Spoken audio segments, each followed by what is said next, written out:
మన లోషో గ్రిడ్లో 6వ number miss అయితే 6వ నెంబర్ యొక్క ప్రాముఖ్యత ఏంటి ఫస్ట్ మనం తెలుసుకుందాం. 6వ నెంబర్ అంటే హెల్ప్ఫుల్ పీపుల్, మన యొక్క లగ్జరీ, హ్యాపీనెస్. అంటే 6 రిప్రజెంట్స్ టు వీనస్, శుక్రుడు కదా, శుక్రుడు అంటేనే హ్యాపీనెస్, శుక్రుడు అంటే లగ్జరీ. ఇవన్నీ కూడా మనకి మిస్ అయ్యే ఛాన్సెస్ ఉంటాయి. మనకి ఈ 6వ నెంబర్ మిస్ అయితే దాన్ని ఏ విధంగా యాక్టివేట్ చేసుకోవాలి, దాన్ని ఏ విధంగా ఏ పరిహారాల ద్వారా యాక్టివేట్ చేసుకుంటే మనకి ఈ లగ్జరీ, హ్యాపీనెస్, హెల్ప్ఫుల్ పీపుల్ అనేవి మనకి మన లైఫ్లో సమకూరుతాయి అనేది మనం క్లియర్గా ఎక్స్ప్లెయిన్ చేసుకుందాం. ఇప్పుడు ఒక అమ్మాయి 3rd May 2002 నాడు పుట్టింది అనుకున్న ఎగ్జాంపుల్. ఈ అమ్మాయి యొక్క లోషో గ్రిడ్ వేద్దాం.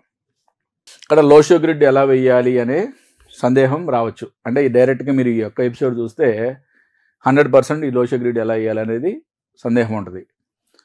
లోషో గ్రిడ్ ఎలా వేసుకోవాలి, ఏ నెంబరు దేనికి రిప్రజెంటేషను, దాని యొక్క ప్రాముఖ్యత ఏంటి అన్నీ కూడా మనం ఫస్ట్ 2 ఎపిసోడ్స్లో చాలా క్లియర్గా మాట్లాడుకున్నాం. ఆ 2 ఎపిసోడ్స్ యొక్క లింకు మీకు డిస్క్రిప్షన్లో ఉంటుంది. కంపల్సరీగా ఆ 2 ఎపిసోడ్లు చూసి మీ యొక్క ఈ 6 నెంబర్ మిస్సింగ్ అనే ఎపిసోడ్ని మీరు చూడడం ద్వారా మీ యొక్క లోషో గ్రిడ్లో 6 నెంబర్ మిస్ అయితే దాని యొక్క ప్రాబ్లం ఏంటి, దాన్ని ఏ విధంగా ఏ పరిహారం ద్వారా దాన్ని యాక్టివేట్ చేసుకోవచ్చు ఒకసారి మనం చెప్పుకుందాం. ఈ అమ్మాయి యొక్క లోషో గ్రిడ్ మనం వేసినట్లయితే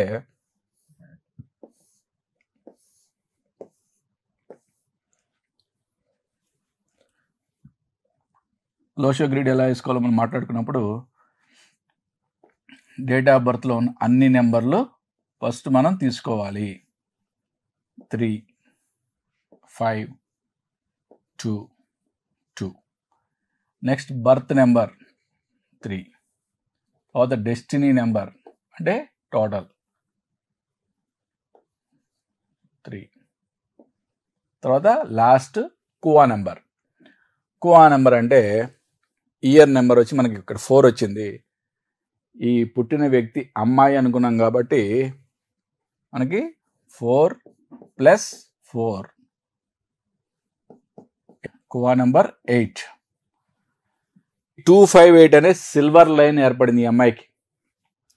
బట్ ఇక్కడ మనం ఈ ఎపిసోడ్లో మాట్లాడుకునేది ఏంటి, 6 నెంబర్ మిస్ అయితే అని మాట్లాడుకుంటున్నాం.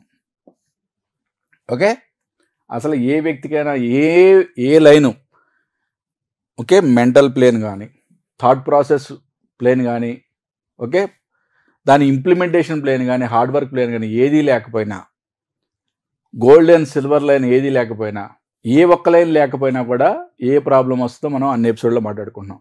బట్ 258 అనే ఒక్క లైన్ ఉన్నా, 456 అనే ఒక్క లైన్ ఉన్నా, 95 అనే ఒక్క లైన్ ఉన్నా, అలాగే 492 అనే ఒక్క ప్లేన్ ఉన్నా కూడా ఆ వ్యక్తి యొక్క జీవితం చాలా వరకు బ్యాలెన్సింగ్ అని ఉంటుంది.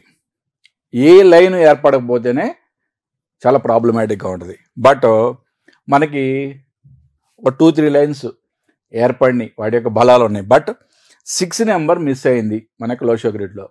మరి దీన్ని ఏ విధంగా యాక్టివేట్ చేసుకోవాలి అని అనుకున్నప్పుడు ఇక్కడ మనకి 6 అనేది ఎక్కడుందని, నార్త్ వెస్ట్ అంటే వాయువ్యంలో ఉంది. అంటే 6 నెంబర్కి మన ఇంటి యొక్క వాయువ్యంలో విండ్ చైమ్స్ అంటాం కదా, గాలికి గంటలు మోగుతూ ఉంటాయి. ఓకే, అవి గోల్డెన్ కలర్లో. ఓకే, ఇక్కడ ఇది మెటల్ ఎలిమెంట్ అని మాట్లాడుకున్నాం మనం. 6, 7 మెటల్ ఎలిమెంట్ అని మాట్లాడుకున్నాం. 1 is water element, 9 fire element, 3, 4 would element, 6, 7 metal element, 2, 5, 8 earth element. Okay, దీంట్లో 6 అనేది మెటల్లో గోల్డ్ మెటల్, 7 అనేది సిల్వర్ మెటల్. ఇక్కడ మనకి వాయువ్యంలో గోల్డ్ కలర్లో ఉండే విండ్ చైమ్ని మనం వేలాడదీయడం ద్వారా ఒక పరిహారంగా చెప్పుకోవచ్చు. రెండోది, మనం గోల్డ్ కలర్ రిస్ట్ వాచ్ ధరించడం ద్వారా, okay, gold colour wrist watch ధరించడం ద్వారా ఈ 6 నెంబర్ని యాక్టివేట్ చేయొచ్చు. శుక్ర ప్రార్థన, వీనస్ని వర్షిప్ చేయడం ద్వారా కూడా ఈ యొక్క 6వ నెంబర్ని యాక్టివేట్ చేయొచ్చు. 6 ముఖాల రుద్రాక్ష ధరించడం ద్వారా కూడా ఈ యొక్క 6వ నెంబర్ని యాక్టివేట్ చేయొచ్చు. మీరు చాలా క్లియర్గా వినండి. రుద్రాక్షలు చెప్పేటప్పుడు కొన్ని నెంబర్స్ డిఫరెన్స్ ఉంటాయి. ఎందుకంటే ఆ ముఖాల రుద్రాక్షకి అధిపతి ఎవరో దాన్ని బట్టి ఆ నెంబర్కి సజెస్ట్ చేయడం జరుగుతుంది. కాబట్టి 6వ నెంబర్కి 6 ముఖాల రుద్రాక్ష కాబట్టి 6 ముఖాల రుద్రాక్ష ధరించండి. ఈ విధంగా మన లోషో గ్రిడ్లో 6 నెంబర్ మిస్ అయితే ఈ పరిహారాలు చేసుకోవడం ద్వారా మన లైఫ్లో హ్యాపీనెస్, మన లైఫ్లో లగ్జరీ అనేది పెరుగుతుంది. మన లైఫ్లో హెల్ప్ఫుల్ పీపుల్ కూడా పెరుగుతారు. మన నెక్స్ట్ ఎపిసోడ్లో ఈ 7 నెంబర్ మిస్ అయితే ఏంటి, ఏం ప్రాబ్లం ఏంటి, దాన్ని ఎలా యాక్టివేట్ చేసుకోవాలో మనం మాట్లాడుకుందాం.